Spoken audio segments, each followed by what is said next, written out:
Oke, my friends, kita buka mengenai pergerakan IHSG potensi yang akan terjadi ke depannya. Itu pembahasan dari sisi global terlebih dahulu ya. Jadi kalau my friends lihat dari beberapa hari terakhir ini, karena mungkin memang keadaan IHSG tanda kutip cukup mencekam untuk banyak orang, meskipun beberapa kali kita mengingatkan ini hanya koreksi sehat.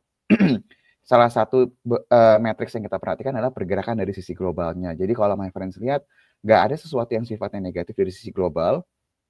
Terakhir kita hanya melihat waktu hari Jumat beberapa waktu yang lalu ya, ketika Donald Trump itu bersitegang lagi lah mengenai tarif. Tapi kan baik lagi kita tahu bahwa beliau itu merubah lagi kebijakannya.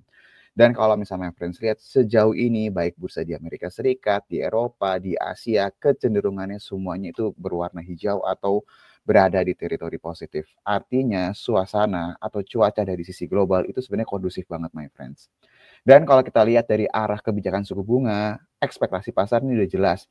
Hampir pasti, bukan hampir pasti, udah 99,4% nih my friends. Ada pemangkasan lagi di bulan Oktober ini. Dan ekspektasinya Desember pun juga masih berlanjut. Jadi bisa dikatakan dari sisi global yang mendukung, arah pergerakan suku bunganya pun juga ke arah pemangkasan juga mendukung yang seharusnya mendorong inflow ke aset-aset yang lebih berisiko atau negara-negara emerging market seperti Indonesia. Ini sih harusnya akan ke arah sana nih my friends. Jadi dari sisi global itu bisa dikatakan kondusif dan semoga inflow-nya bisa lebih deras lagi.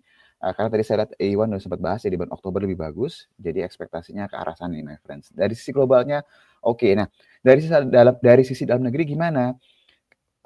Kita bahas kemarin ya my friends ya, kita bahas mengenai saham konglomerasi dan juga saham banking. Jadi ekspektasinya memang satu yang kita bahas beberapa hari terakhir ini karena saham konglomerasinya ini mengalami penurunan signifikan, kita mengingatkan bahwa nggak perlu khawatir karena cepat atau lambat kita akan melihat rebound yang signifikan, terutama di IHSG ya. Jadi kemarin rebound yang signifikan, tapi drivernya itu bukan dari saham konglomerasi, tapi dari saham-saham blue chips nih. Saham konglomerasinya seperti yang kita bahas juga nggak melanjutkan penurunan, tapi mulai ada perlawanan dan beberapa naiknya tergolong cukup besar lah ya, saya nggak bilang signifikan banget ya, karena bisa lebih besar lagi seharusnya. Tapi yang jelas ini adalah sinyal yang bagus. Kenapa? Karena kita mau lihat IHSG itu naiknya di drive sama dua mesin ya my friends. Blue chips sama konglomerasinya dan saham-saham yang punya corporate action. Jadi nggak cuma satu mesin. Nah kalau ini berjalan, apalagi tidak ada suatu hal yang sifatnya negatif dalam beberapa waktu ke depan, seharusnya kita bisa berharap IHSG bisa segera ATH lagi, saham-saham konglomerasi yang kemarin sudah turun bisa segera rebound signifikan lagi. Nah kalau my friends perhatikan, kemarin top leadersnya ini mayoritas memang datangnya dari saham-saham dari blue chips ya. BCA, BRI, Bank Mandiri, Astra Internasional, BNI, Telkom. Tapi tadi seperti saya bilang, konglomerasinya pun tidak ketinggalan gitu loh. Jadi dia nggak jadi tidak blue chipsnya aja. Ada DSSA yang turun signifikan pada hari Jumat minggu lalu, ada DCII, ada BRPT, juga ada cuan. Jadi ini adalah sinyal yang bagus banget my friends, dan ekspektasinya ini bisa berlanjut. Apa katalis berikutnya gitu yang bisa memastikan ini bisa berlanjut? Nah, kemarin ada berita bagus ya my friends ya. Jadi kalau misalnya my friends lihat, kemarin ada berita bahwa Pak Purbaya atau Menteri Keuangan kita, Pak Purbaya Yudi Sadewa, dilaporkan menemui sejumlah perwakilan dari perusahaan manajer investasi atau fund manager di kantornya.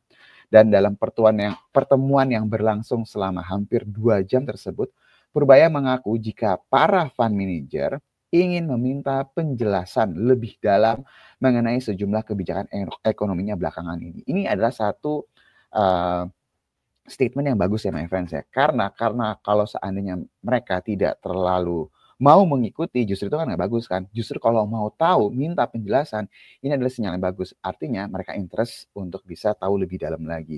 Di sini juga kalau misalnya saya lihat, Pak Purbaya itu memberikan statement yang bisa kita monitoring ke depannya, di mana fund manager pengen tahu kebijakan saya itu apa sih, apakah fiskalnya berkesinambungan, langkah Menteri Keuangan ini ngaco atau enggak. Dan di sini disebutkan lagi bahwa dia bilang Pertama, mesin fiskal dioptimalkan, kedua moneter in the way, ketiga kita perbaiki iklim investasi dengan tim the bottlenecking yang akan dibentuk oleh Kemenko bidang perekonomian. Jadi ini sebenarnya seharusnya akan sesuai yang diekspektasikan sama pasar ya, karena ketika mesin fiskalnya dioptimalkan dan kita sudah mendengar bahwa Pak Purbaya itu tidak akan menaikkan pajak ya, beberapa pajak yang mungkin sebelum-sebelumnya itu kita ekspektasi ada kenaikan, tapi ini enggak.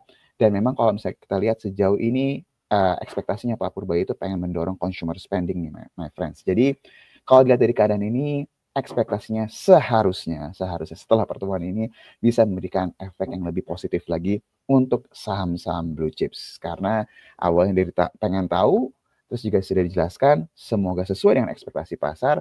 Jadi seharusnya momentum di saham-saham blue chips bisa kita lihat bisa berlanjut at least sampai akhir tahun atau awal tahun depan nih, my friends. Jadi ini adalah suatu sinyal yang bagus banget ya buat ISG. Itu untuk ISG. Jadi udah nggak perlu khawatir lagi. Beberapa hari terakhir ini mungkin agak kelam, jadi my friends nggak usah khawatir lagi.